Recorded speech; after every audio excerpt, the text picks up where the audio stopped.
Oklahoma, a land once celebrated as a symbol of Midwestern hospitality, where people came to start anew with low costs and a friendly community. But behind the inviting smile of a simple American dream lies a harsh reality that is being concealed. The homeless population in Oklahoma is exploding at a dizzying rate, beyond the capacity of social organizations and the government to respond. People once came here to escape the exorbitant housing prices in California or Texas, but ended up in a situation with no home, no assistance, and no way out. In today's video, we will take you away from the glossy postcards to step into an Oklahoma that is crumbling day by day under the explosion of homelessness, where once peaceful streets are now crowded with tents, and people who once had jobs, who once had families, now have to sleep on the sidewalks under the thick shadow of oblivion. Perhaps not everyone dares to believe that a state once praised for its affordable cost of living, friendly communities, and classic American lifestyle is now struggling to face a humanitarian crisis that even the largest cities in the country have yet to find a solution for. Oklahoma, once an ideal destination for retirees, young families, or those looking to escape the pressures of Hawaii, Washington, or New York to start over, is now becoming a place where many people are forced to end their dreams of a stable life. The epicenter of this major crisis is Oklahoma City. According to the latest statistics from the Point in Time Count survey, the number of homeless people here has increased by nearly 30% in just 1 year, from under 1,400 people to over 1,800 people without stable shelter. A seemingly small number, but enough to turn parking lots, church hallways, and underpasses into makeshift shelters for lives that once had a roof over their heads.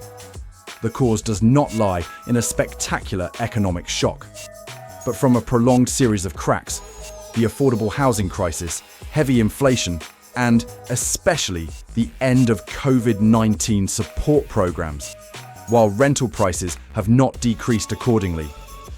People are facing an absurd reality.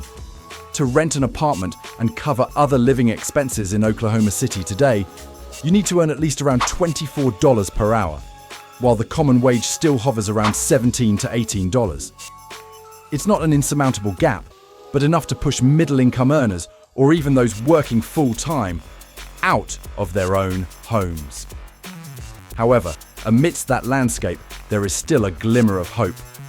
The rate of chronic homelessness has decreased by 14%, down to 48% of the total.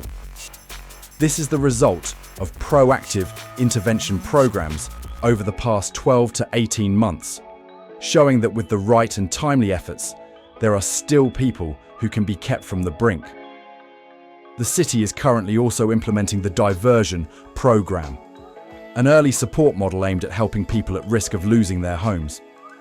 But the current stage is just the model design, and in reality, the tents keep popping up, then being dismantled, in an endless loop. As if Oklahoma City is trying to patch a sinking boat with a small piece of tape. And while the system is still struggling with solutions, real people with real dreams are being swept away day by day. Oklahoma used to be a place where people came to revive their lives. But now, do they still have enough reasons to stay when the doors, both the doors of their homes and their hearts, are gradually closing? What do you think? Is Oklahoma telling a story that all of America will have to hear again, in a way more painful than ever? When everything seemed peaceful, began to drift off its course little by little.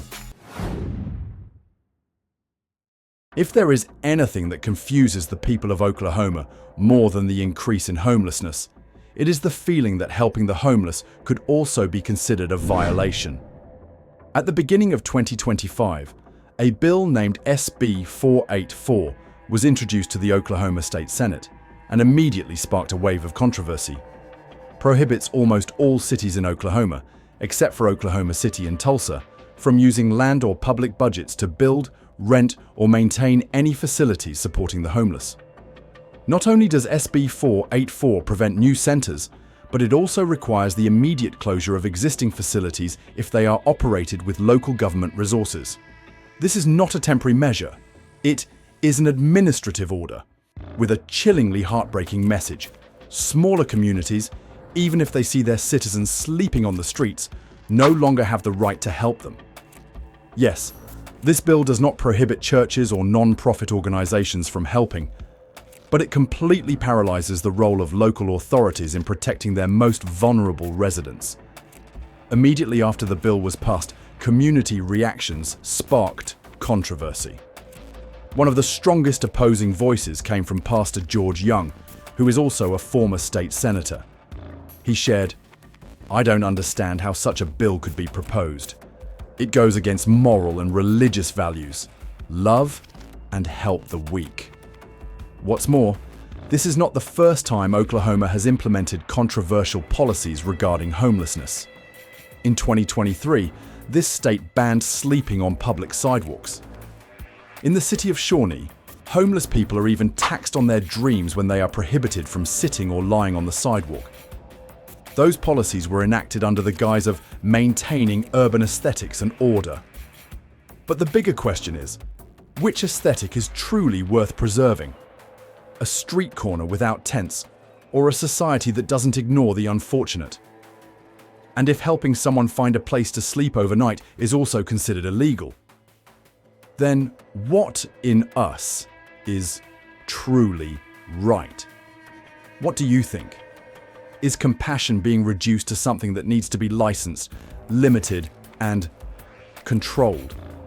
Have you ever seen a good deed being stopped just because it was out of procedure? If you've ever experienced it, share that story. Who knows? Someone else might need to hear it to keep their faith. If you ever thought that homeless camps were just a small, hidden part of the larger picture of America, then try driving over the I-35 overpass south of downtown Oklahoma City. No need for GPS. The faint smell of burning trash, the piles of old blankets lying by the roadside, and the shadows of people quietly packing up their tents will guide you. This place used to be a small city for those who had nowhere to return to, nameless, addressless, but with people living, dreaming and waiting for a miracle. Now it is being cleaned up once again. Another volunteer campaign, another round of trash collection, another promise to maintain the urban aesthetics. The city calls it a cleanup. But for those who used to sleep under the bridge, it was an erasure of traces of their very existence. Dale Kite, a local resident who frequently drives through the area, shared in frustration, "I feel ashamed to drive anyone through here. Trash and tents are everywhere. It's hard to believe."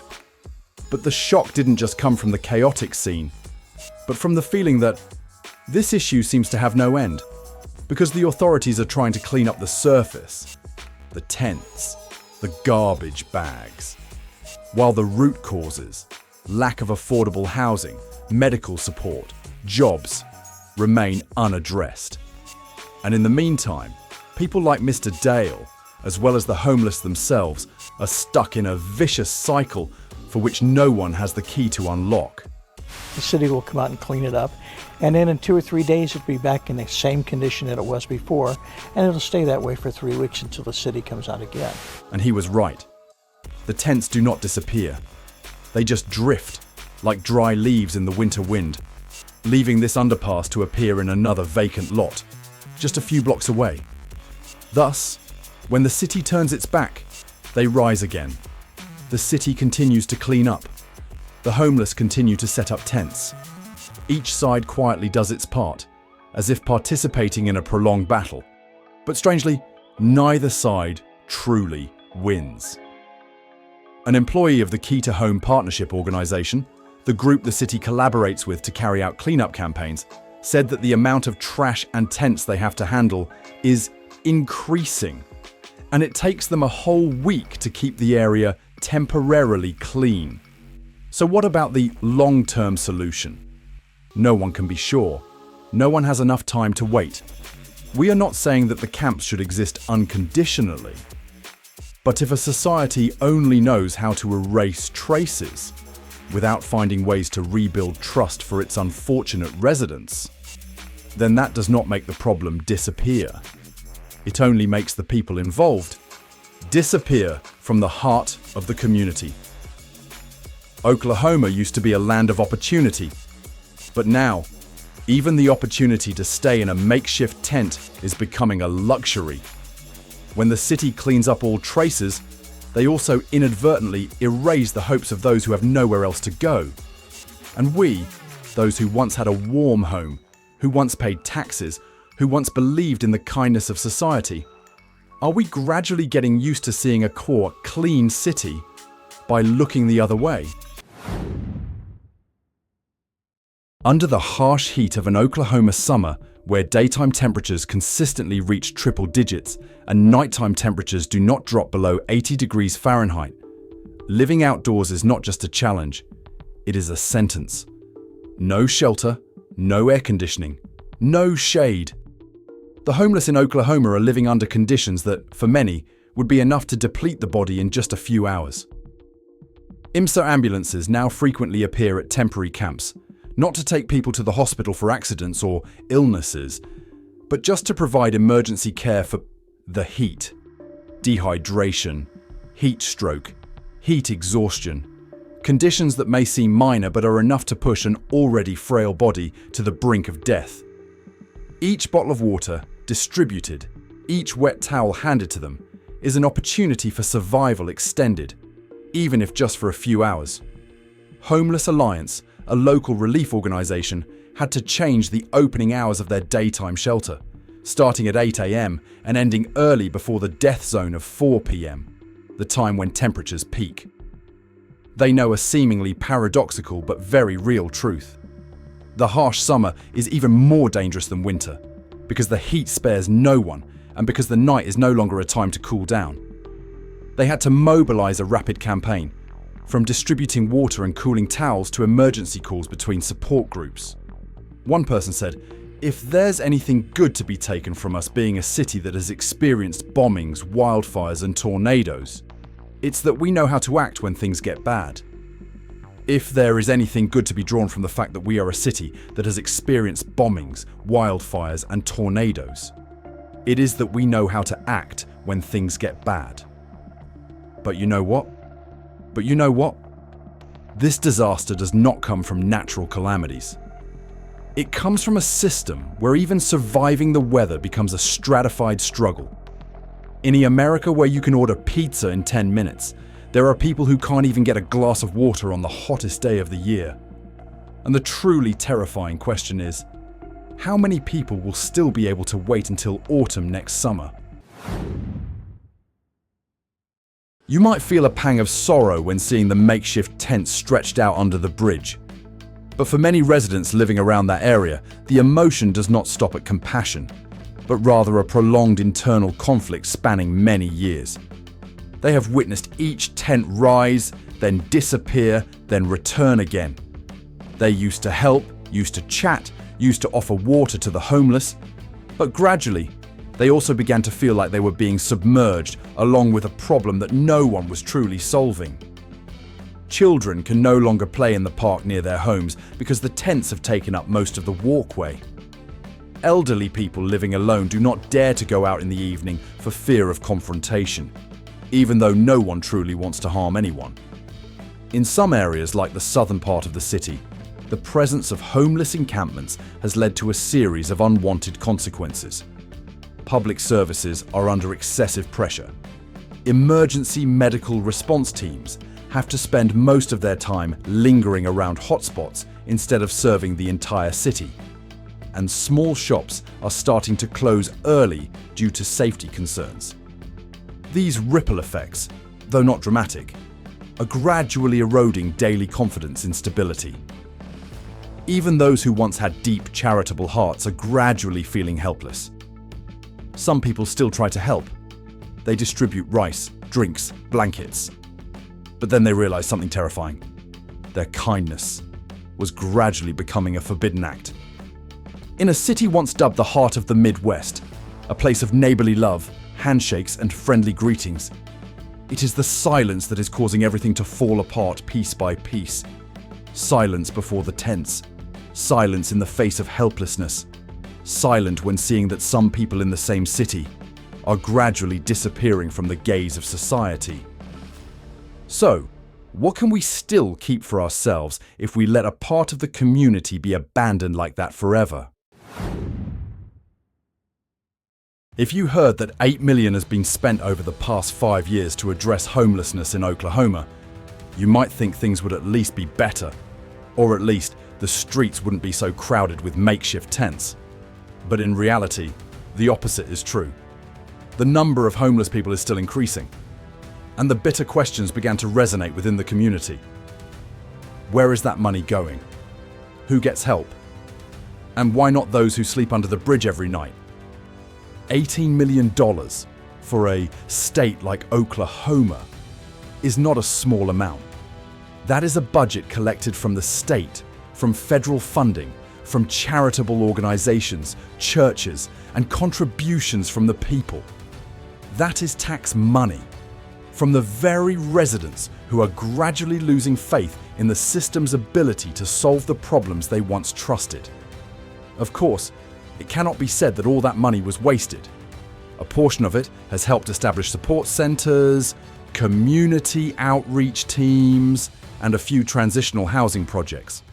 But when there are still hundreds of people waiting for their turn to get a bottle of water in the 115-degree heat, when tents still spring up just a few days after each operation by the city, one might rightly ask, are we solving the problem or just pushing it elsewhere? Part of the reason lies in the fact that money is never the solution without long-term vision and an efficient operational system. In many cases, a large portion of the budget flows into the management apparatus, administrative activities, and office operating costs, rather than reaching the very people who need help.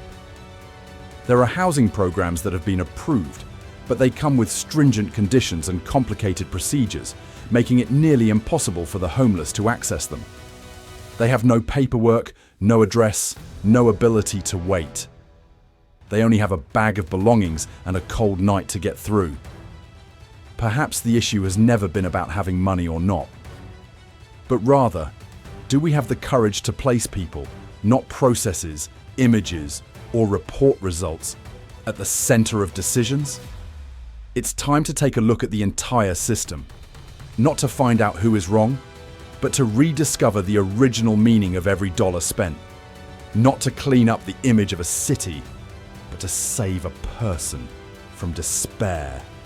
And if we can't do that, then the number 18 million is just a promise swept away by the dust storms of Oklahoma. There is a question quietly repeating in the hearts of Oklahoma residents. If the present is so bad, what will the future hold? A state once seen as a land of opportunity now seems to be gradually becoming a place where even the last hopes are retreating. When homeless camps are becoming more numerous, when the law begins to criminalize kindness, when the people are both angry and helpless, where is Oklahoma headed? It's no longer just a story of a few street corners. It has become a widening crack, from the city center to the suburbs, from the homeless to those with homes but uncertain how much longer they will be able to keep them. More dangerously, social trust is eroding day by day. People no longer believe that the government will protect them. Volunteers feel hindered instead of supported. And the homeless, the most vulnerable, seem to be treated as a problem to be eradicated, rather than as people who need to be restored. Unfortunately, Oklahoma is not alone. It is merely becoming a microcosm of a future that could happen anywhere. When the welfare system is torn apart, when the elderly are no longer prioritized, when everything is measured by cost effectiveness instead of human dignity. People often say the weather will change, but people cannot sleep on the streets forever. But in Oklahoma, the heat continues to rise, and people continue to sleep on the margins. Not because they chose it, but because no one gave them another option. And if things continue as they are, with laws prohibiting assistance, with divisions in the community, and with a support system that is increasingly lost, Then, the future is not only bleak for the homeless, but also for those who still have a roof over their heads, but are living in fear that tomorrow they too could be the next victim. So, do we still have enough compassion, enough will, and enough courage to change before everything goes beyond the point of no return? Because if Oklahoma, once called the land of second chances, also turns its back on those who need help the most, what will be left of the American dream we once believed in? You might think that this is just the story of Oklahoma, a state in the middle of America, not too loud, not too big. But take a closer look. What is happening here may just be a draft for something bigger, the fracture of America from within. When a state begins to ban the construction of shelters for the homeless, it is not just a policy. It is a cold declaration that compassion has no place. When helping someone is criminalized, it is no longer a law, but a frightening sign that social ethics are retreating before political interests and budget costs. Today it's Oklahoma. Tomorrow it could be where you live.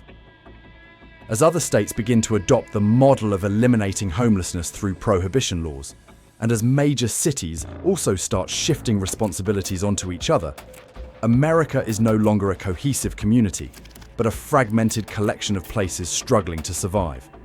Oklahoma is not just a case in point, it is a warning that if the system continues to prioritize clearing tents over saving the people inside, if the law continues to prioritize the image of a clean city over the survival of its residents, then there will be no need for an external crisis.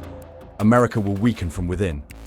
And perhaps, many years later, when history looks back, people will no longer call this the homelessness crisis in Oklahoma. They will call it the prologue, a draft for the collapse of a society once proud of freedom, humanity, and opportunity. Oklahoma is just a slice. But if those cuts continue to pile up, no one knows when they will form a large crack, where faith in America will no longer be intact. Maybe you have never lived in a tent, never stood in line waiting for a bottle of water in the 40-degree heat. But can we sit idly by when a nation that was once a hope for countless generations is losing its very soul? If the collapse of a nation begins with the smallest things, like indifference towards a shivering person on the sidewalk, then the final question remains: what will we do before it's too late?